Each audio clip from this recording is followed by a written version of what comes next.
Hello, my squad of Universal Legends, and welcome to the big one. That's what I have called this thing. 500 millimeter shell, like 500 millimeter shell diameter, 6 meter long shells that are completely high explosive, and no cooldown, so I can set this thing to fire basically as fast as it can reload, which is about 300 shells per minute. About 400 shells per minute when it's actually done. And then this thing just set to 350 shells a second, well, a minute. Pinpoint accurate to keep it for when it fires. And this thing is pretty much more overkill than you will ever need. So yeah, we don't need this, but we're gonna use it anyways. Time to test this thing out on, let's try a Marauder. We all love testing it out on the Marauder, and I would show a montage, but you know, that seems a bit too familiar. Alright, let's see what it does to this thing. We're going to zoom out like this, and then we're going to see the first few shots, and then we're going to zoom into the craft itself. So we wait, and yep, just about what I expected. Wow, my buttons aren't working too much right now. Yeah, this is oh wow, it's already dead. Yeah, that was really expected. What I didn't expect was for me to spawn it on the wrong side. I was wondering, why is it over there? Alright, let's try it against the Bayleaf. Not because it's big and tanky, just because it's big. And it's a pretty fun target to shoot, as you saw from the advanced cannon video yesterday. Not yesterday, well, it might be yesterday. Depends on how I upload this. I think I'm going to keep it the every other day schedule. That way, it's not like a bunch of videos at once and no videos for a while. So. Yep, I spend my weekend. I usually spend my weekends to record. The reason you only had one video last week was because, well, my weekend was pretty busy. So, not saying like, oh, I got to do all this stuff. I'm saying I had family over. Family was over. Can't record. Doing stuff with them. I wonder what the combat metric is. But let's test this thing out against a bulwark. And let's turn its AI off instantly so it can't destroy this thing. Because it would. It really would. Actually, before we do that, let me just... 600 shells still. So it used only about 100 shells to... well, more like 80 shells to completely destroy those two things. Wow. Yay. Yay. Yay. It's exploding off the surface of the water.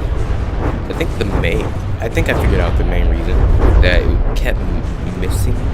Not because it was like, oh, the detection system, oh, that. No, it's just because it was basically point blank, so it doesn't really have to aim up that much, and you know, most of the bulwark is underwater.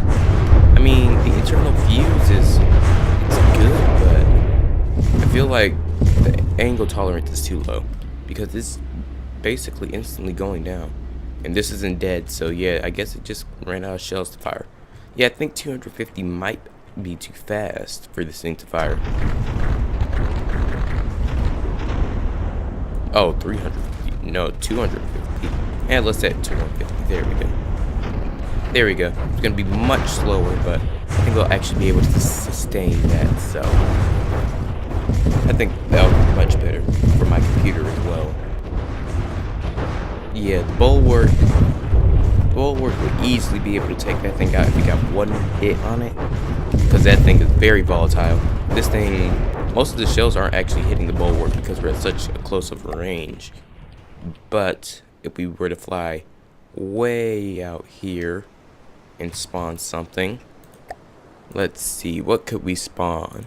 I mean, we could spawn, basically, we could just spawn in the, what was it? Oh yeah, the bulwark. I don't know why I forgot the name instantly. Let's see what's the bombard? It's not that big compared, well, actually, oh well, Alcazar, because it has 3-layer thick armor.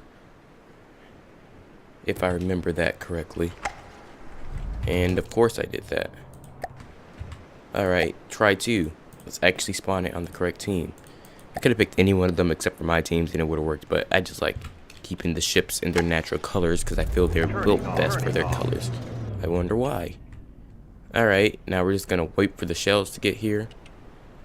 I love that new effect because now you can actually tell when it's fired. And it's still doing that.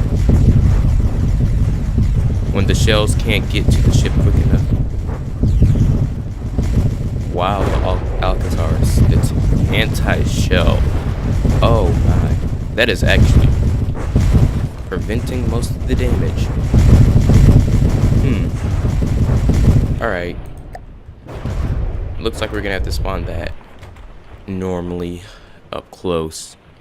Why can't this list go in alphabetical order?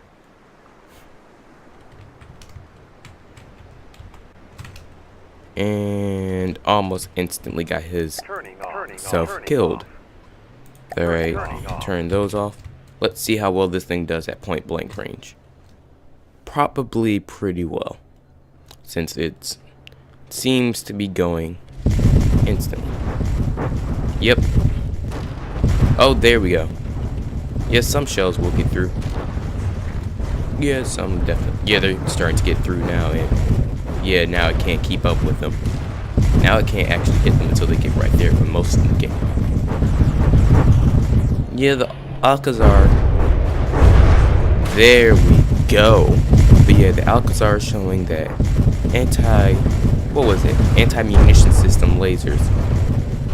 When honestly, cramshells, yeah, they work well against cramshells, but then again, those have more health. So actually, the reason cramshells do so much better against those is because they have way more health than these do. Which these are like a lot less health, but when they're shooting so fast that you can't hit them, they'd be much better. So if I tested this out against that game yesterday, once again, yesterday or previous episode, I don't know how I haven't just uploaded yet. Yeah, it did much better. But anyways, thank you all for watching, and I hope you enjoyed.